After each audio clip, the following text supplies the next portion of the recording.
And people understand that we're living in a much more unpredictable and dangerous world. There are things we cannot control, but there are lots of things that we can control. What we heard is this. First, a call for more support. Second, a pride to keep building Canada strong.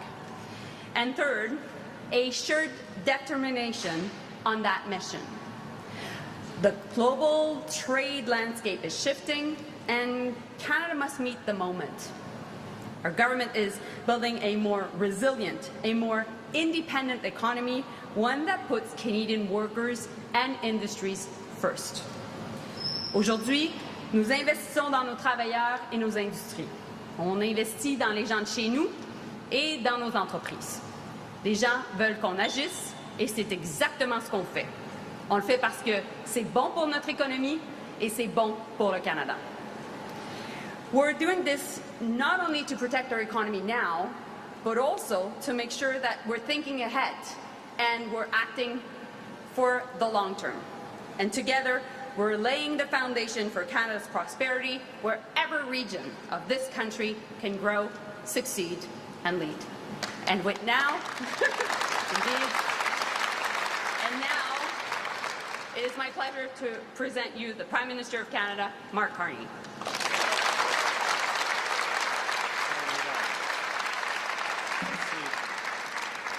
Thank you. Merci beaucoup, Minister Joly. Bonjour tout le monde. It is a great pleasure to be here at Mitsubishi Heavy. I just want to say a word before I get started about what an incredible company this is. Wait, Luke, thank you for welcoming us here because this is a company that is connected across Canada and is connected around the world. I lived in Japan 30 years ago, 35 years ago, well, 35 years ago now. Oh, am I 60? Yes, I am 60. Well, leading company then, leading company now. And it's a signal of the importance of companies like this, a signal of the importance of the issue we're going to talk about today. I'm joined today by Cabinet colleagues, Minister Joly, Minister Champagne, Mr. MacDonald, Mr. Hajdú, Mr. De Bruzen, Mr. Lightbound, and Secretary of State Zaruchelli. I'm joined by the Peel Caucus. You are joined by the Government of Canada. We have just come from 2 days of our federal cabinet convening in North York, and we spent those days with a clear focus on delivering our overarching mission in this time of crisis. Our overarching mission is to build Canada's economic strength in face of unprecedented change. Now, here at Mitsubishi Heavy Industries, we're surrounded by examples of that strength.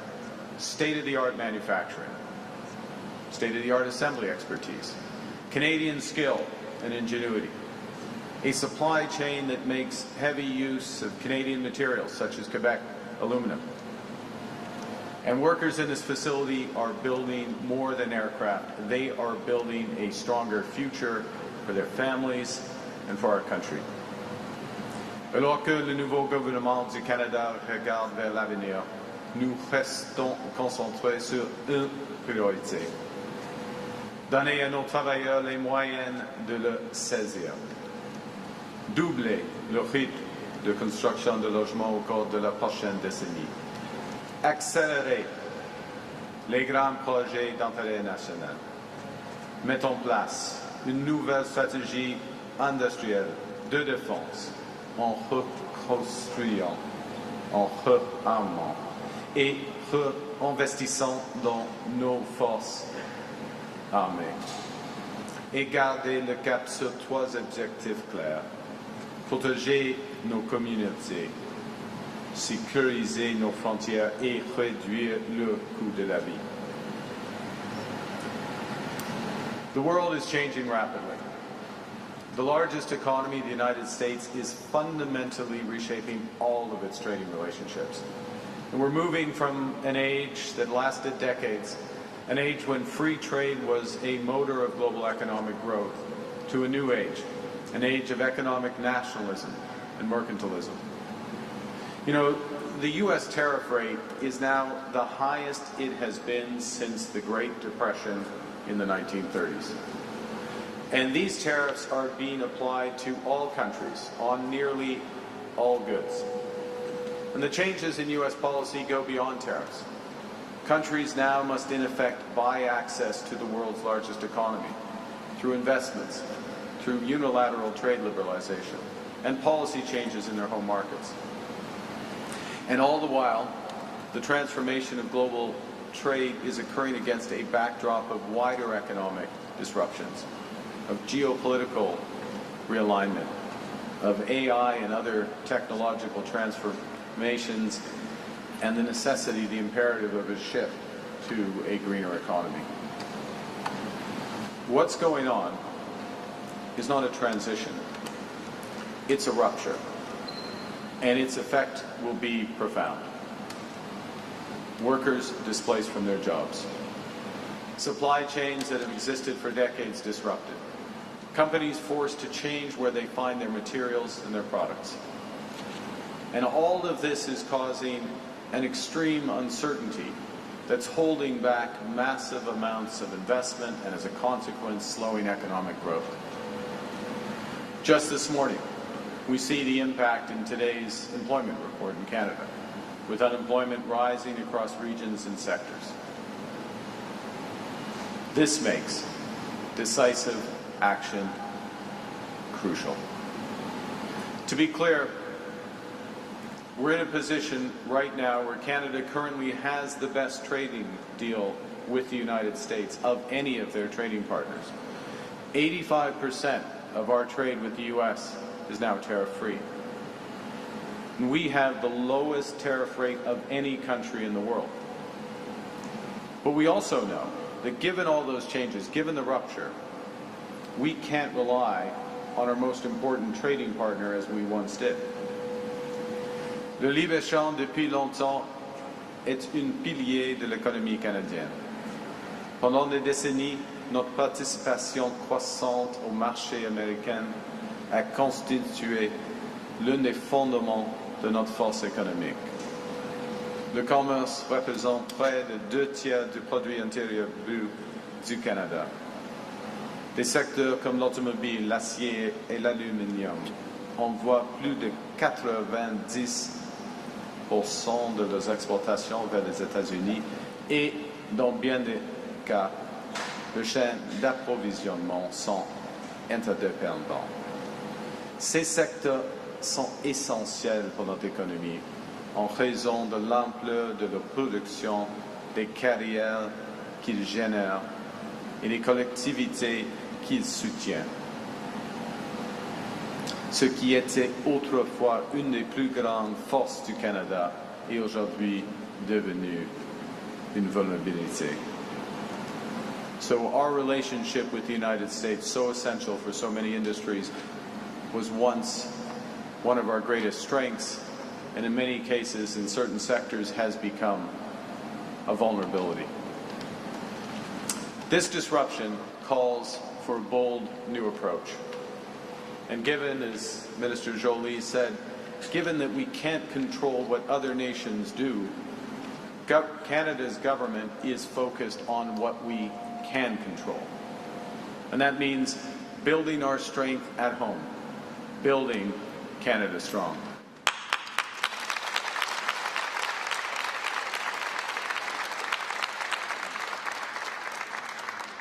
That means giving our workers and our companies the tools they need, retraining our workers, transforming our strategic sectors, creating entirely new industries, and being our own best customer by buying Canadian.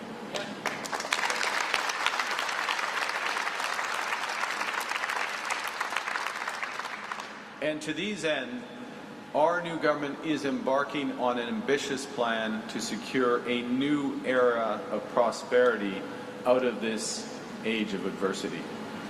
Our new industrial strategy will help transform our economy from being overly reliant on the United States to one that is more resilient to global shocks. A new economy that's built on the solid foundation of Canadian industries, Canadian workers, and it's bolstered by diverse international trading partners. To drive this transformation, we've just launched the Major Projects Office. Its job is to fast-track major nation-building projects. Shortly, we will launch Build Canada Homes, just later this month. And that's a new government entity that will help double the pace of housing construction over the next decade, while creating a new housing industry using Canadian technology, Canadian workers, and Canadian lumber.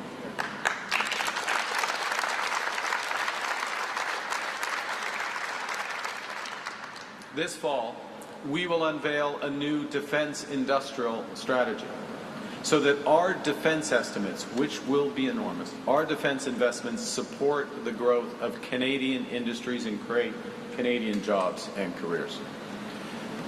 We'll begin this month our negotiations of a new defense and security partnership with the European Union, and we launched a new trade diversification strategy to develop new export markets.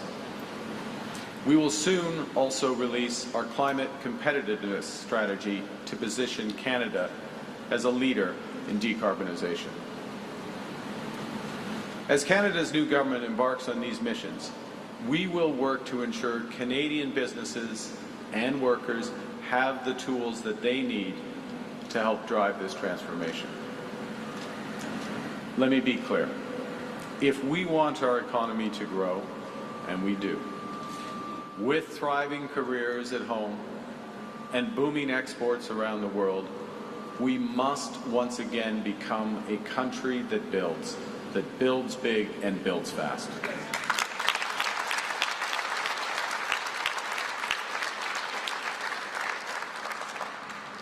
Because, as Minister Valdez knows, entrepreneurs, builders, dreamers power our economy. They are the engines of growth. And the strategic industries that are being so heavily impacted by U.S. tariffs, steel, lumber, aluminum, copper, our resource sectors, these are the industries that build Canada.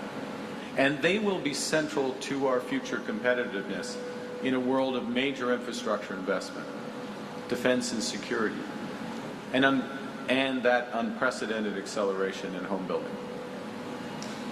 And the government's role right now, in fact, the government's duty right now, is to make sure that our builders have what they need to succeed, so that they have greater certainty about the scale of the opportunities.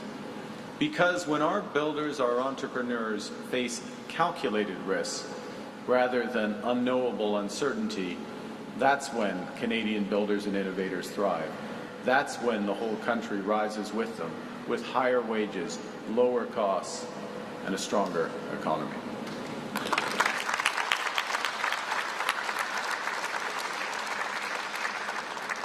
So today, to fortify our economic strength, my colleagues and I are announcing a series of ambitious new measures to protect, build, and transform our strategic industries. These are the sectors where workers and businesses have been impacted by those tariffs and trade disruptions. And we're building on our recent initiatives to help transform Canada's steel and lumber sectors. The measures today will help workers acquire the skills and businesses to retool their production, businesses to diversify their products and markets, and, crucially, spurring more demand right here at home for Canadian businesses. The first and foremost, the foundation, is Canadian workers. And we're going to support Canadian workers so they can drive Canada's economic transformation with new skills training and help them seize the exciting high-paying careers that transformation will create. To build a strong, confidence workforce that will help propel our economy forward, the government is introducing a new, robust reskilling package to train 50,000 workers. This package will include new methods such as employer-based training and targeted outreach to workers. We will automatically enroll new employment insurance claimants to our new jobs matching program and introduce a new platform with a skills to job tool to make job searches easier and match people more quickly to new jobs, connect them to training opportunities and career counseling. We'll leverage digital technologies and artificial intelligence to help working Canadians find training courses, supported by partnerships with companies such as Indeed, Jubilico, Career Beacon, ZipRecruiter, and eCampus Ontario. We'll also launch new sector alliances across industries, unions, and governments to coordinate recruiting and retraining efforts. And finally, we'll adapt employment insurance to provide a bridge to laid-off workers, giving them the time they will need to pivot. This will include providing long-tenured workers with up to 65 weeks of benefits. That's 20 more weeks than they have access to today. And we'll waive the one-week waiting period for over 700,000 claimants. The second major initiative that we're announcing today is a new $5 billion strategic response fund to help Canadian businesses adapt, diversify, and build that new economy. This fund has three core objectives. First, to help businesses pivot to new products and markets. Secondly, to retrain and retain skills and production here in Canada. And thirdly, to make our businesses globally competitive. So businesses can use these funds to invest in the design of new products, to retool their plants to boost productivity, or to offset the costs of accessing new markets. And the fund will be open to all sectors, given the fact that the tariff impacts are wide-ranging across Canadian industries. La priorité sera accordée aux projets issus des secteurs les plus touchés par les tarifs, comme l'acier, l'aluminium, l'automobile et le bois d'œuvre. Les fonds de réponse stratégique travaillera en étroite collaboration avec nos nouvelles alliances sectorielles pour s'assurer que ces projets d'investissement ne soient pas freinés par les défis du marché du travail. Grâce à une meilleure corrélation entre les travailleurs et l'industrie, nous pourrons former efficacement et jumeler les travailleurs aux nouveaux emplois dans le secteur de demain. The third major thing we're announcing today is a comprehensive Buy Canadian policy. We are on a mission to build Canada strong through major infrastructure projects, through that modern defense industry, and by building millions of more homes. In that mission, the public sector can serve as an anchor customer for Canadian businesses. But for that to happen, a lot of things must change. At present, Canada's public procurement is following outdated rules of that old free trade order that no longer exists. For years, we've been buying as a government significantly from foreign suppliers for short-term gain. Now we need to use government procurement using Canadian taxpayer dollars to spur Canadian businesses for longer-term prosperity. To support Canadian industries, the government's introducing a new comprehensive Buy Canadian policy that will move from best efforts to buy Canadian to a clear obligation to do so.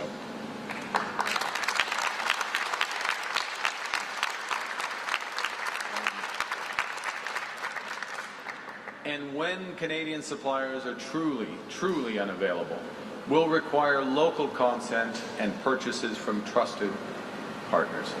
And these cases will be the exception, not the norm. They'll have to be approved by ministers.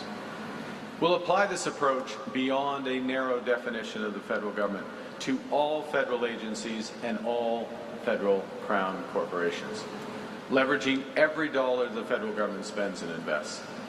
And finally, we're going to cut out red tape and simplify access for businesses to those federal procurement opportunities. This is an approach that can also help serve as a roadmap that could be adopted by provinces, territories, and municipalities. Le Canada est une fière défenseur des accords de libre-échange. Nous les respecterons et continuerons de les renforcer avec des partenaires fiables. En parallèle, nous devons mettre davantage à profit nos propres ressources. Dans l'Union européenne, les 3/4 de l'acier qu'on utilise sont produits sur place. Le Canada, en revanche, exporte souvent près de 60% de ses matières premières et importe ensuite les produits finis. With these changes in procurement, we will build more with Canadian steel, Canadian lumber, Canadian technology, Canadian workers. We will build big, build bold, build Canadian. Now, I said a moment ago when I started that this is a rupture. It's a big change that's being forced on us in a short period of time. So we need to provide immediate liquidity relief to businesses. There's immense change in a short period of time, and businesses that have relied most heavily on the trade with the United States, such as the auto sector, will need temporary immediate relief from liquidity pressures. Businesses need time to reposition themselves for the future. And for small and medium-sized businesses, the Business Development Bank of Canada will increase loans, the maximum loan size to help with this, from $2 to $5 million. For largest businesses and larger businesses, the Large Enterprise Tariff Loan Facility will provide flexible financing at scale with lower interest rates and longer maturities. We're going to implement these changes immediately to ensure that our businesses can bridge the gap to the future. And it's not all about money. Some of it is about regulation. So to add flexibility to the automotive sector, we will remove the 2026 electric vehicle availability standard, which specifies the share of new vehicle sales that must be electric next year. This will provide immediate financial relief to automakers at a time of increased pressure on their competitiveness. And the government will begin immediately a 60-day review of the EV standard to identify future flexibilities and ways to reduce costs. And will advance new options to bring more and more affordable electric vehicles to Canadians. And fifth, we're announcing today that we're acting to protect Canada's agriculture and seafood industries. I'm going to focus on Canadian canola, which has been hit with Chinese tariffs. Also Canadian beef that's been subjected to unjustified trade action since 2021, and Canadian lobster since March of this year. To strengthen these sectors, Canada's government will introduce a new biofuel production incentive, providing more than $370 million to assist domestic producers and help them restructure their value chains. We will make targeted amendments to the clean fuel regulations to spur the development of a vibrant biofuels industry in Canada. And will increase the loan limits for Canadian canola producers to $500,000 and invest in agri-marketing and trade diversification measures to support our entire agriculture and seafood sectors. En mars, notre gouvernement a annoncé une initiative régionale de réponse tarifaire pour les petites et moyennes entreprises touchées par les tarifs américains. L'objectif était clair: stimuler l'investissement, mettre de nouveaux produits sur le marché et adopter des technologies novatrices. Aujourd'hui, nous allons plus loin. Nous élargissons ce programme en faisant passer le financement de 450 millions à $1 milliard. En prolongeant les délais de remboursement jusqu'à 9 ans et offrant de nouvelles contributions non remboursables jusqu'à $1 million dans tous les secteurs, y compris l'agriculture et les produits de mer. Parce que l'économie canadienne repose sur les petites et moyennes entreprises. Et si nous voulons bâtir l'économie de demain, elles devront investir maintenant. The mission that is guiding Canada's new government, the North Star that we follow, is building lasting economic strength for Canadian workers and their families. With economic uncertainty making it challenging for the private sector to invest, government must act. As Minister Joly said, government is meeting this moment with the most comprehensive suite of trade-resilient measures in Canadian history. We're building these measures around 5 principles. A focus on the future to ensure that workers and businesses have the tools they need to pivot to new opportunities. Secondly, we're making sure the application is widespread. The programs are broad in scope because of the scale and breadth of the disruption in trade. Third, we're making sure they're flexible so they can be adapted to changing circumstances. Fourth, making sure they're accessible, making it simple to access them, keeping red tape at a minimum. And finally, they're cooperative. Provinces and territories will have important roles to play, and this national effort requires cost-sharing and collaboration across all levels of government.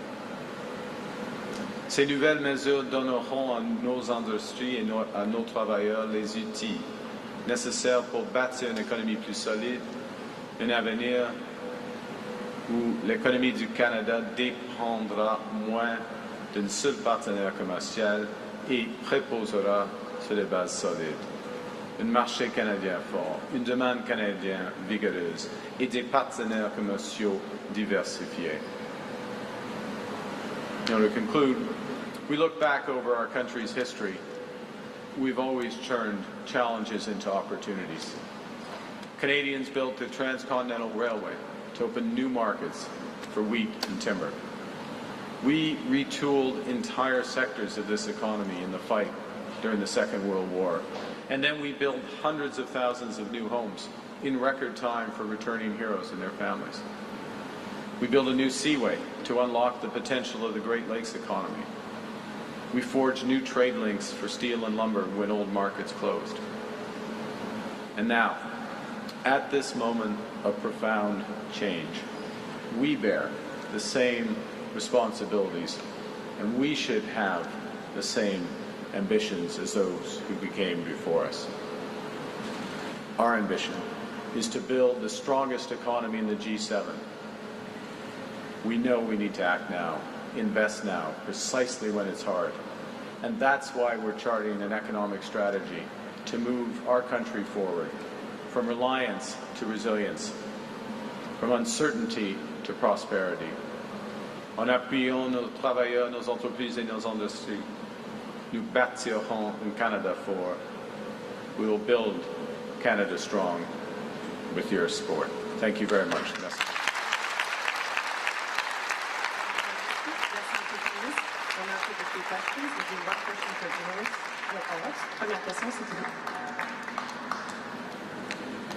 Good morning, Prime Minister. Judy Trin with CTV News. Given that your government is pausing some EV targets and reevaluating the policy, and in your own words, you said you would like to pursue new options to bring more affordable electric vehicles to Canada. Does that mean that your government is also considering lifting the 100% tariffs that your predecessor put on electric vehicles made in China that had triggered punishing tariffs on the canola industry in Western Canada? Thank you for the question, Judy. The first thing is to say, from our perspective on climate competitiveness, is to develop the competitiveness of our industries everywhere from the resource sector through to manufacturing, through to services, so that Canadian businesses can compete. We can grow foreign markets. We can grow jobs and sustainable jobs here in Canada. And in that regard, there's a series of measures that we're taking and will take, starts from the tax system and works its way out, so that the investments in decarbonization are happening here in Canada. You will see some elements of that coming with the major projects when those announcements are made as well, but there'll be a more comprehensive approach for climate competitiveness as part of our global industrial competitiveness strategy, and you'll see that in the coming weeks. That's the first point. So I want to put it into that context. The second is that we are working through, we're at the start of a restructuring in the Canadian auto sector. The suspension of the EV mandate for 2026 is part of helping with that. Crucially, that strategic response fund that we announced today, the $5 billion that's available for retooling, reinvestment, repositioning, we expect heavy use in the auto industry to help with that repositioning. And it is in the context of broader trade discussions, yes, with the United States, first and foremost, given the deep, deep ties between Canada and the United States in the auto sector, as well as other countries. With respect to China, we have begun more intense engagement with China with respect, first and foremost, to canola and other agricultural and seafood products. But it will, I'm sure those discussions will branch out, but it's too early to come to any conclusions on those. Thank you. Bonjour, Monsieur le Premier ministre, Valérie Gavage de Radio-Canada. Vous abandonnez aujourd'hui cette mesure sur les véhicules électriques. Vous avez abandonné la taxe carbone. En même temps, vous avez des députés qui mettent sur pied un caucus vert parce qu'ils trouvent que vous ne vous préoccupez pas suffisamment de l'environnement. Comment vous allez faire pour les rallier? Et puis, est-ce que le Canada est en train d'abandonner ses ambitions climatiques? Non, merci pour votre question. Non, c'est la position du gouvernement du Canada que la lutte contre le changement climatique, c'est une obligation morale, mais c'est en même temps, c'est un impératif commercial, c'est un impératif de compétitivité. Et maintenant, nous mettons l'accent sur la compétitivité de nos entreprises, de nos travailleurs, en ce qui concerne la réduction des gaz à effet de serre. Par exemple, nous avons déjà, mais nous allons renforcer les crédits d'impôt afin d'avoir plus d'investissement dans l'énergie propre. Premier point. Deuxièmement, on va garder le prix industriel du carbone. Il faut améliorer le fonctionnement de ces marchés. Et comme je viens de dire, il y aura une stratégie, une politique de compétitivité du carbone et une stratégie pour la nature en même temps. Alors, on va faire beaucoup, on met l'emphase sur les résultats. Les résultats, c'est-à-dire de la compétitivité de notre économie, de nos entreprises, en ce qui concerne les réductions de gaz à effet de serre. Merci. Question, CBC? Prime Minister Tom Harrod at CBC. Can I ask you, if you're reviewing the EV mandate, are you open to the idea of scrapping it altogether like the Conservatives are demanding? And I guess how should Canadians, we just asked this in French, but how should Canadians, I guess, see your commitment to Canada's climate goals? And if I could get you to clarify just on another matter, Minister LeBlanc said yesterday you're now pursuing smaller deals in certain sectors with the United States on tariffs. Why are we pursuing that strategy? Well, I'm going to take the second part first, and I'll come back to you first, which is Minister LeBlanc. What Minister LeBlanc said yesterday is what I said the day before, actually, so it's good to see that we're lined up. We're all lined up in the strategy. What's happening with our situation with the United States, and I'll do this quickly. We have the best deal of any country right now. 85% tariff-free, lowest tariff rate. The issue is the strategic sectors, and it's a big issue. Flavio Volpe is here. Thank you for coming. Flavio, he knows it well.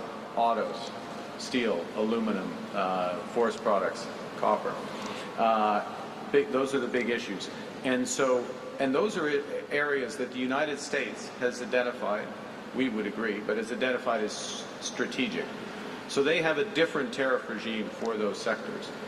And the only way to tackle those is to go directly to the sectors and recognize the interdependence between Canada and the United States.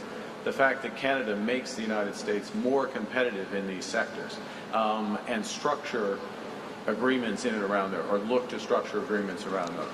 Now, the U.S. has a very tough tariff policy around these, to be clear. So it's real work, it's hard work, but that's where we're focused. That is the, quote, smaller, they're not small, they're big, but sector-specific deals.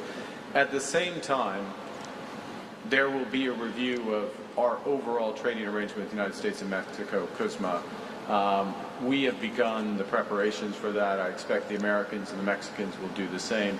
That will happen, begin in the new year. But effectively, that is the bigger trading relationship, and so the focus for the larger trading relationship shifts to there.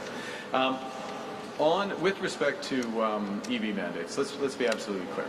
We have an auto sector, because of the massive change in U.S. trade policy, is under extreme pressure. We recognize that. That's why we put in place the major liquidity facility, and it is an enormous liquidity facility, the large enterprise tariff facility. That's why we're putting in place $5 billion in the strategic response fund. That's why we're working with worker retraining. And that's why we're also looking for Buy Canadian opportunities with that sector, okay, that and other sectors. In that context, the EV mandate this year adds to the liquidity issues they have, the financial challenges that these producers have. They've got enough on their plate right now. So we're taking that off, allowing them to focus, working with them. We're using this as an opportunity as part of a broader strategy on climate competitiveness to look at all our measures to help get greenhouse gases down, as I said a moment ago in French, greenhouse gases down in the key sectors, as well as across the economy.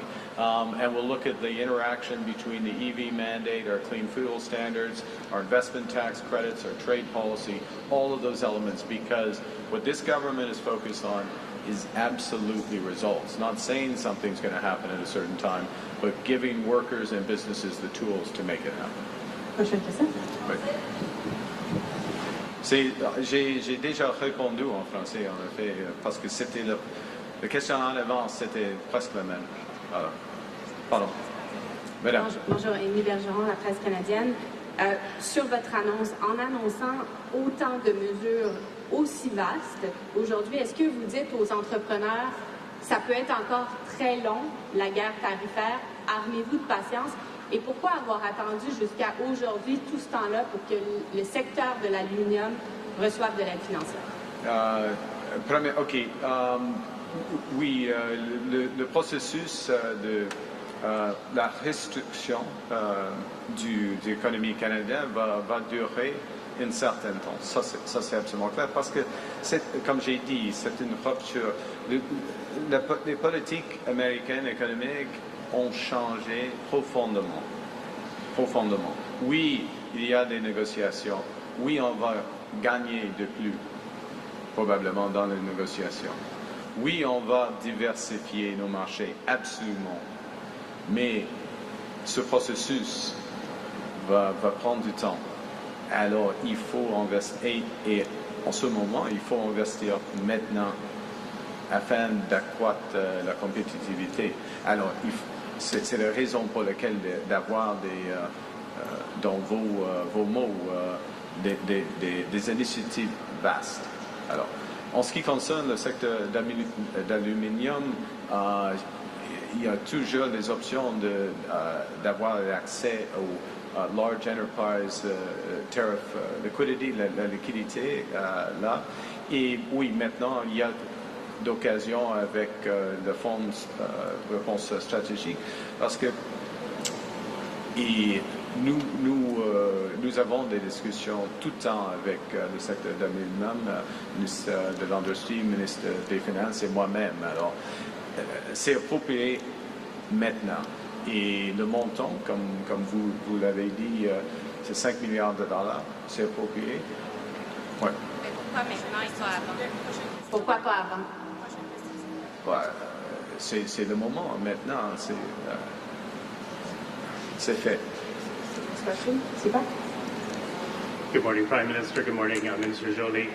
Prime Minister, you and your office announced yesterday a willingness to support Ukraine with military scalable assistance, military assistance to support a lasting peace of the country. But now we've heard the Russian president reject such security assurances. He says that any troops, foreign troops in Ukraine would be a legitimate target Does that change at all your stance that was announced yesterday? Look, President Putin is the cause of this war.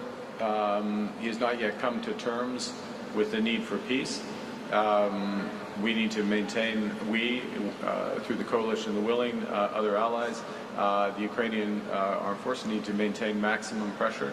That pressure has several aspects. First, obviously the Ukrainian forces themselves and ensuring that they are appropriately armed in their valiant fight, and Canada has just reinforced that, as have other allies. Secondly, that pressure is economic. Sanctions. We have put in place sanctions on more than 3,000 individuals, tightening the oil price cap and other sanctions. The next wave of sanctions is being prepared amongst allies, and it will come, and these are having an effect on Russia's economy, and we need to keep there. The third aspect is to make clear that Ukraine will be supported when peace comes, when there is a cessation of hostility. First and foremost, that's the Ukrainian army, but yes, it will need to be backed up by robust and credible security guarantees. That's why Canada is in the coalition of the willing. And through part of that, Mr. Putin is the cause of this war. He's the reason for the killing. He is not going to dictate the terms of the peace. Next question, Laura. Good morning, Prime Minister. Laura Stone, Globe and Mail. I wanted to ask about our story today on Tom Pitfield. I was wondering if you knew about his ties to the tobacco industry before our story, when you hired him in your office, if you have any moral qualms about his ties to the industry, given the push to stop smoking and vaping, and if he will recuse himself from any health discussions or debates in your office. Well, the first thing is people in my office, as you know, and Canadians would expect, go through conflict of interest and ethics procedures, and appropriate screens are put in place, and they're followed. That's the case for Mr. Pitfield. That's the case for all the staff in my office. That's the first. The second, there's certain activities which are legal in this country, which I don't necessarily follow or approve of. But that's people. We have tobacco industry in the country. We have people who smoke in this country. It is legal to buy cigarettes in this country. I make no judgment about that. I can't hear you. Will he be involved in any health discussions or policy discussions? I don't know. Next question, please. Non-issue. Good morning, Eric VNOC, CH News. We cover Hamilton and Niagara region, which has a large number of foreign workers. Is your government planning on making changes to the temporary foreign worker program?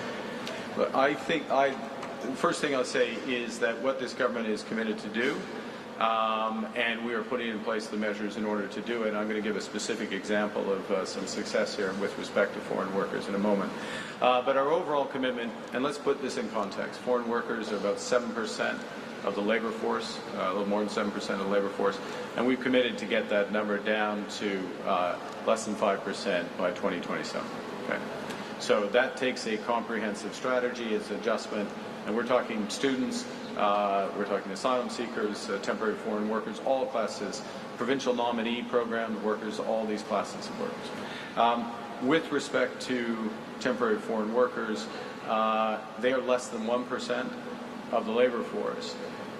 We're looking to adjust those levels and the composition of those workers. And one of the things that this government put in place was restrictions to reduce the flow of low-wage foreign workers, so those who are taking the lower-wage jobs in this country.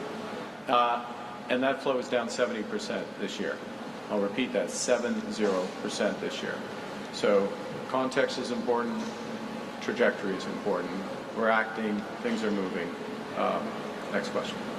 We'll have time for one last question. Ira? This is Irek Checker, Turkish Voice of Canada. Prime Minister, your mandate pledges to attract top global talent while returning overall immigration to sustainable levels.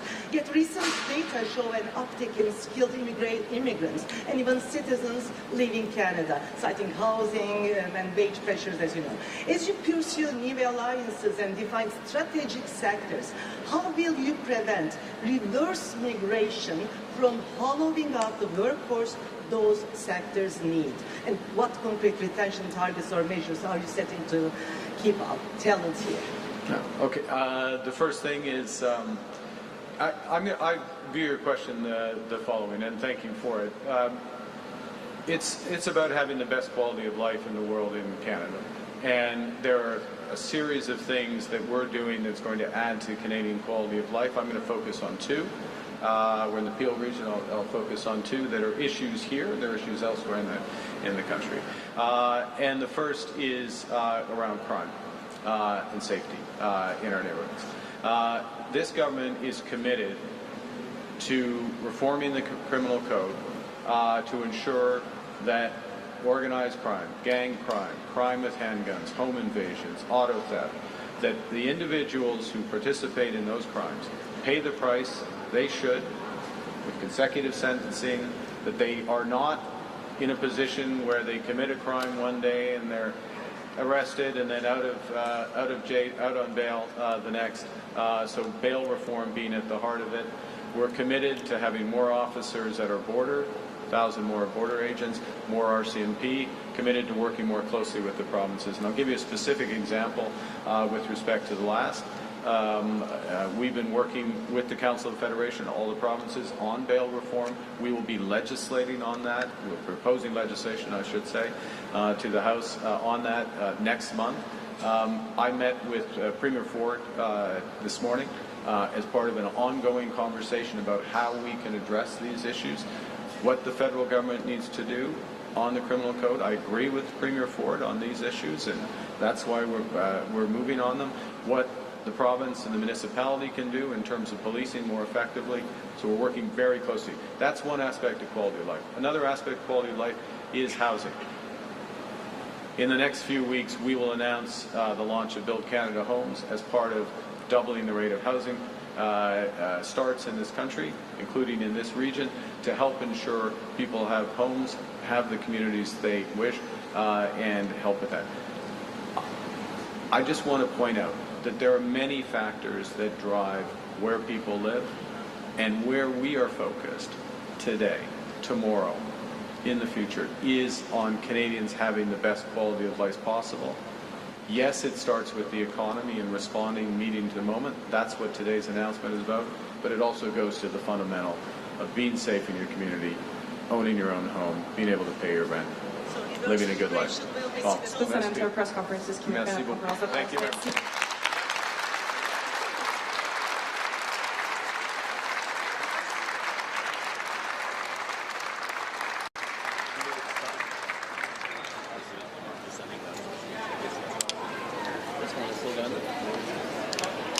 Sorry, I'm posting at the same time, monitoring two cameras. All right.